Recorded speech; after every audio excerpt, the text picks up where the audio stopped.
Humingi ng dagdag pondo ang Commission on Elections para sa 2026 Barangay and Sangguniang Kabataan Elections.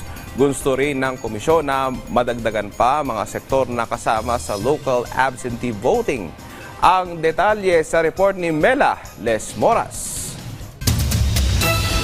Para mas mapataas pa ang voter turnout sa bansa, binigyang diin ng Commission on Elections na napapanahon na para palawigin ang mga sektor na sakop ng local absentee voting. Sa ngayon, ang kasali lang kasi rito ay ang mga miyembro ng PNP, AFP at media kung saan pinapayagan ang pagboto nila ng mas maaga ilang linggo bago pa man ang mismong araw ng eleksyon. Para sa mga botante sa labas ng bansa, may ganitong sistema rin para sa OFWs. Ayon kay COMELEC Chairman George Erwin Garcia, dapat ay payagan na rin dito ang mga senior citizen at persons with disability. Gayon din ang mga frontliner tulad ng healthcare workers at iba pang essential workers. Pero kailangan ng bagong batas para rito.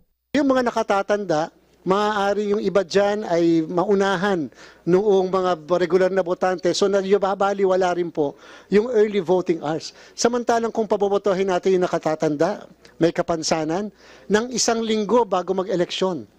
Bakit po ang ating mga overseas Filipinos pinapaboto natin na maaga? Bakit po yung ating mga media pinapaboto natin na maaga? Military, PNP, pinapaboto natin. Kung pabobotohin natin na maaga ang nakatatanda, may kapansanan, sa araw ng eleksyon, naghihintay na lang po sila ng results.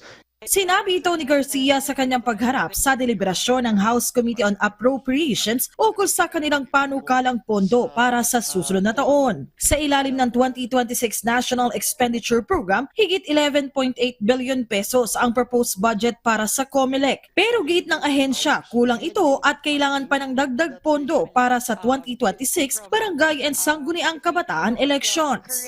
Pag po may honoraria yung teachers na dagdag, abutin po ng mga 9 billion pesos, Madam Chair. Yun po yung i-add sa ating naka-continuing appropriation.